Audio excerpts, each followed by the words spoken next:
দেখছেন খবর দিনভর বাংলা। আসন্ন নির্বাচনে অভয়ার মায়ের বিজেপিতে যোগদান প্রসঙ্গে আরজিকর আন্দোলনের অন্যতম মুখ ডাক্তার অনিকেত মাহাতো জানালেন যে এটা তাদের একান্তই ব্যক্তিগত সিদ্ধান্ত এবং এতে অভয়ার ন্যায় বিচার চেয়ে যে আন্দোলন চলছে তাতে কোনো প্রভাব পড়বে না। গণ আন্দোলনই পারবে ন্যায় বিচার আনতে। শুরুতে যে কথাটা বলা দরকার সেটা হচ্ছে যে অভয়ার ন্যায় বিচারের ঘটনাকে কেন্দ্র করে যদি কিছু কথা বলতেই হয়, তাহলে এই ঘটনার নৃশংসতা, এই ঘটনাকে কেন্দ্র করে মানুষের যে আবেগ, পাশাপাশি হচ্ছে যে আহ সন্তানহারা বাবা মার প্রতি সহমর্মিতা সমবেদনাকে সামনে রেখে আমাদের কথা বলা উচিত। তাহলে যদি আপনি যে প্রশ্ন রেখেছেন, এক লাইনে যদি এর উত্তর দিতে হয়, তাহলে এটা তাদের একটা ব্যক্তিগত সিদ্ধান্ত। এই সিদ্ধান্তের সাথে অভয়ার ন্যায় বিচারের কোনো সম্পর্ক আছে বলে আমি মনে করি না। যদি বলেন যে বা এই ঘটনাকে যদি ব্যাখ্যা করতে হয়, দেখতে হয় বা প্রতিক্রিয়া কিছু দিতেই হয়, তাহলে আজ প্রায় 19 মাস অতিক্রান্ত হয়েছে। 19 মাস ধরে এই আরজি করের ঘটনাকে কেন্দ্র করে, ন্যায় বিচারের ঘটনাকে কেন্দ্র করে চলা যে আন্দোলন, সেই আন্দোলনকে যদি আমরা দেখি, তাহলে আমরা দেখব যে টালা থানা এভিডেন্স টেম্পার বা ইনভেস্টিগেশনকে হাসাপ করার জন্য কি না করেছে। তার নির্লজ্জতার উদাহরণ 172 পাতার জাজমেন্টে, ট্রায়াল কোর্টের জাজমেন্টে সেটা পরিষ্কার ভাবে বলা আছে। তাহলে আবার যদি আমরা দেখি রাজ্য প্রশাসনের যে ভূমিকা, তৎকালীন প্রিন্সিপাল সন্দীপ ঘোষ এবং তৎকালীন তালা থানার ওসি, তাদেরকে এভিডেন্স টেম্পার ইনভেস্টিগেশন আসাপের অভিযোগে গ্রেপ্তার করা হয়।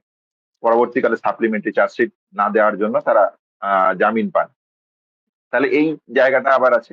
তাহলে রাজ্য প্রশাসনকে আবার চরম উদাসীনতার জায়গা, ইনভেস্টিগেশন হাসাপের মতন ঘটনার করা, এই ঘটনাকে ধামাচাপা দেওয়ার সব রকমের চেষ্টা রাজ্য প্রশাসনের পক্ষ থেকে হয়েছে, এটাও আমরা দেখেছি।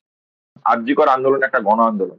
তাহলে গণ আন্দোলনের একটা চরিত্র আছে। চরিত্রটা কি রকমের? গণ আন্দোলনের চরিত্র হচ্ছে এই গণ আন্দোলনে প্রতিটা মানুষ আছে, প্রত্যেকটা সমাজের মানুষ, প্রত্যেকটা পেশার মানুষ, প্রত্যেকটা বর্ণের মানুষ, প্রতিটা জাতির মানুষ, জাতি ধর্ম বর্ণ নির্বিশেষে কলকাতার রাজপথে, গ্রামাঞ্চলের রাজপথে, জেলার রাজপথে অভয়ার ন্যায় বিচারের দাবিতে সোচ্চার হয়েছিল। আমরাই দিয়েছিলাম ডাক, আরজিকর দিচ্ছে ডাক অভয়া বিচার পাক, সারা বাংলা দিচ্ছে ডাক অভয়া বিচার পাক, সারা দেশ দিচ্ছে ডাক অভয়া বিচার পাক, সারা বিশ্ব দিচ্ছে ডাক অভয়া বিচার পাক। তাহলে অভয়ার ন্যায় বিচারের দাবি সারা বিশ্বের রন্ধ্রে রন্ধ্রে, কণ্ঠে কণ্ঠে ধ্বনিত হয়েছিল। তাহলে এইটা হচ্ছে গণ আন্দোলনের চরিত্র। ভোটের যখন, যদি ভোটকে বিশ্লেষণ করতে হয় বা, তাহলে দেখা যায় যে আমাকে ক্ষমতায় যেতে হবে। ক্ষমতায় যদি যাই তাহলে আমি অভয়ার ন্যায় বিচার দেবো, ক্ষমতায় যদি না থাকি তাহলে আমি অভয়ার ন্যায় বিচার পারবো না।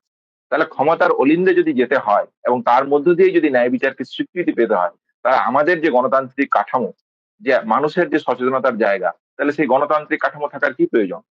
তাহলে গণতান্ত্রিক কাঠামোতে থাকার জন্য টালা থানার কোনো ভূমিকা থাকার দরকার নেই, রাজ্য প্রশাসনের তো কোনো তাহলে কোনো প্রয়োজন নেই, তাহলে সিবিআই এর কোনো প্রয়োজন নেই, তাহলে সর্বোপরি সুপ্রিম কোর্টের কোনো প্রয়োজন নেই, আমাদের বিচার ব্যবস্থা থাকার কোনো প্রয়োজন নেই।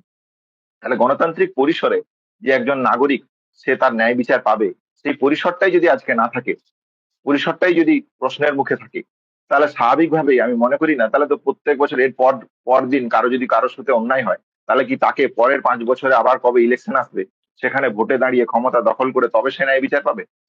তাহলে এই জায়গাটাকে আমার মনে হয় না যুক্তিযুক্ত জায়গা, সঠিক জায়গা।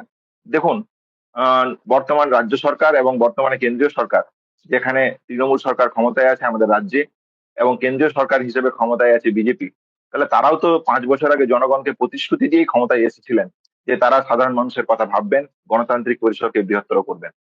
তাহলে তারা আজকে হঠাৎ করে নতুন একটা ইলেকশনে যাওয়ার পর ক্ষমতা দখল হলে তবে ন্যায় বিচার হবে, এটা কেন?